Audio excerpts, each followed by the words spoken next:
स्वागत है छात्रों आपके VKT टीचर में। आज मैं 9th क्लास का KC सिन्हा का मैथ का पहला चैप्टर शुरू कर रहा हूँ, जिसमें रियल नंबर पढ़ना है। इसके पहले कुछ डिफिनेशन इसका हम जान लेते हैं कुछ का। तो सबसे पहले हम जान लेते हैं प्राकृतिक संख्या किसे कहते हैं। नेचुरल नंबर, गिनती की संख्या को प्राकृतिक संख्या कहते हैं। इसे आप क्या करें, कॉपी में नोट कर लें। जैसे गिनती की संख्या होता है 1, 2, 3, 4, 5, 6, 7, 8 इत्यादि।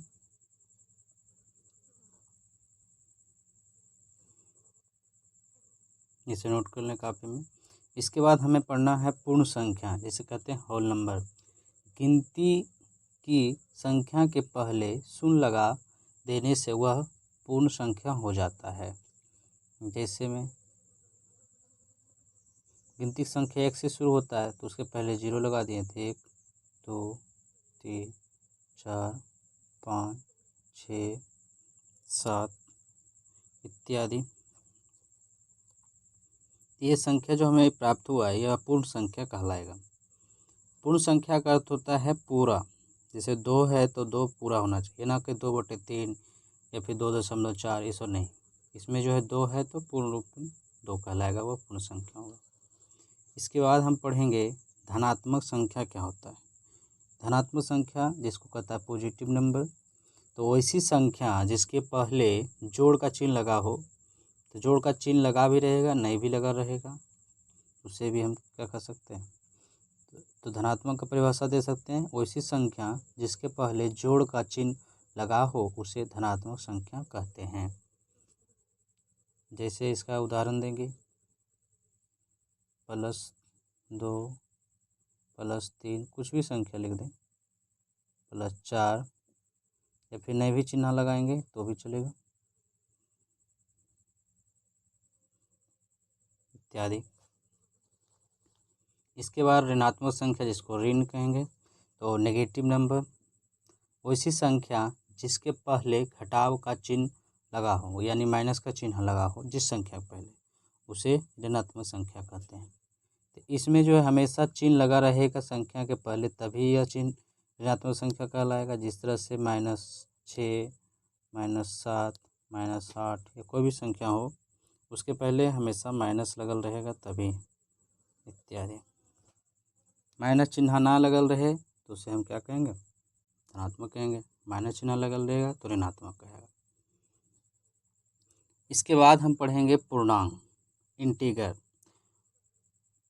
वैसी संख्या जो धनात्मक, ऋणात्मक संख्या और शून्य से बने समूह को पूर्णांक कहते हैं। इसमें जो है धनात्मक, ऋणात्मक और शून्य तीनों सम्मिलित होगा, तब जाके हमें पूर्ण संख्या प्राप्त होगा। पूर्ण संख्या में आ जाता है धनात्मक, ऋणात्मक और शून्य। तो इस तरह से शून्य को बीच में रखेंगे। धनात्मक संख्या 1, 2, 3, 4, 5, 6, 7। ऋणात्मक संख्या -1, -2, -3, -4 ... इधर भी इन्फिनिटी। इसमें देखें, धनात्मक संख्या दाहिना तरफ और ऋणात्मक संख्या बामा तरफ। किसके, तो 0 जो है बीच में आता है। तो 0 जो है ना धनात्मक में आ रहा है ना ऋणात्मक में, बीचों बीच में आ रहा है। इसकी दाहिना तरफ धनात्मक संख्या है, बाएं तरफ ऋणात्मक संख्या है। तो पूरे समूह को हम क्या कहेंगे, पूर्णांक कहेंगे। पूर्णांक का एग्जाम्पल ही है। इसके बाद हम पढ़ेंगे परिमेय संख्या।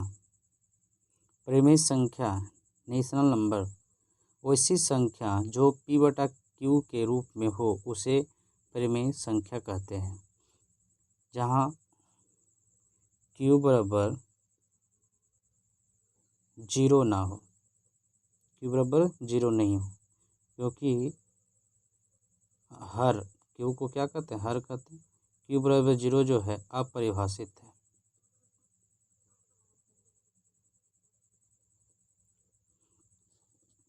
जैसे में लिख सकते हैं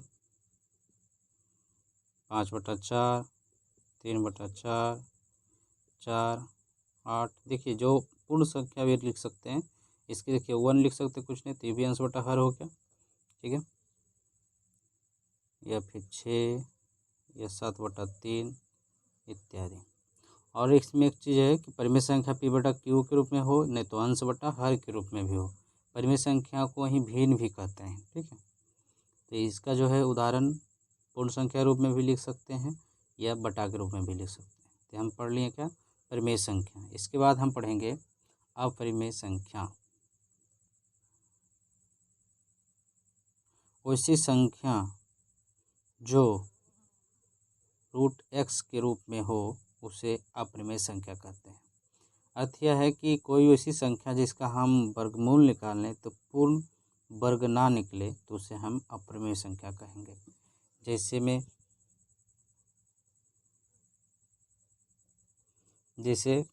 √5, तो √5 का वर्ग निकालेंगे वर्गमूल तो पूर्ण वर्ग नहीं निकलेगा। √7, √2,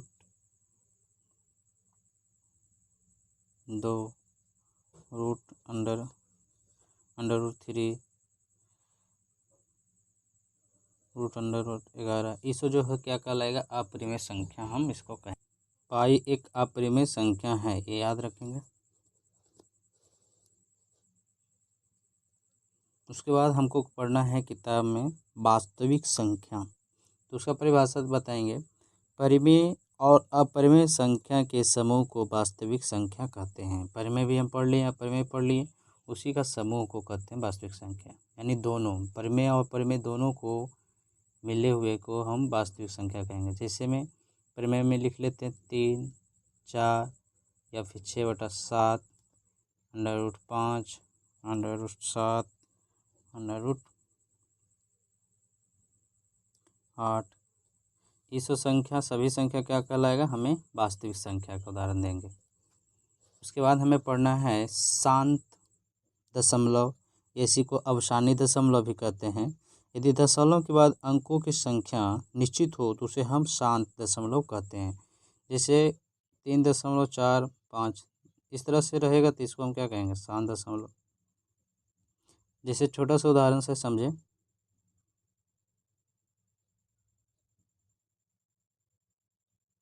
7/5 है, तो इसमें क्या करना है, 5 से भागा देंगे 7 में, कितने बार लगे, एक बार, 5 आया कितना, 2, दशमलव दिए 0, 5 चौक 20, तो जो आया 1.4 या कौन सा दशमलव आया, शांत दशमलव। इसे हम शांत दशमलव कहेंगे। अब इसके बाद पढ़ना है हमें अशांत दशमलव या अनअवसानी आवर्ती बोलेंगे, नहीं तो अशांत दशमलव या अनअवसानी आवर्ती। यदि दशमलव के बाद अंकों की पुनरावृत्ति हो, यानी पुनरावृत्ति माने क्या है, लगातार हो, तो उसे अशांत कहते हैं। जिसमें 3.67, 3.67 दिए, 6.7, इस तरह से अगर पुनरावृत्ति हो, या फिर 4.45, देखिए आवर्त का चिन्ह इस तरह से रहेगा अंक के ऊपर, इसे हम क्या कहेंगे, आवर्त दशमलव कहेंगे। एग्जाम्पल के रूप में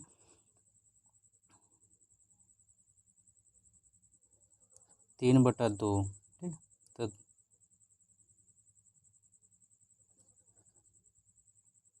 2/3 इसके उदाहरण लेंगे।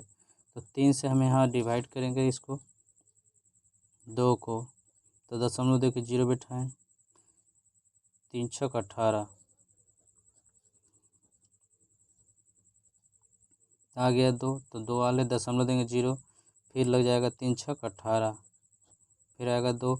इस तरह से आप भागा देते जाएंगे तो देखेंगे कि 6 का जो है संख्या बार बार रिपीट होते जाएगा और यह जो है कभी कटेगा नहीं। इस तरह से बढ़ते जाएगा, यह जाएगा हमें अशांत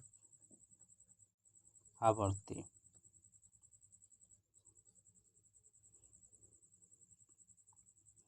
तो अभी ये कंसेप्ट को वो पूरा जितना हम इसमें बताए हैं परिभाषा, उसे आप एक बार बढ़िया से इसे उतार लें। उतारने के बाद इसे याद कर लें। इसके बाद जब हम एक्सरसाइज को शुरू करेंगे तो इससे बहुत हमें मदद मिलने वाला है।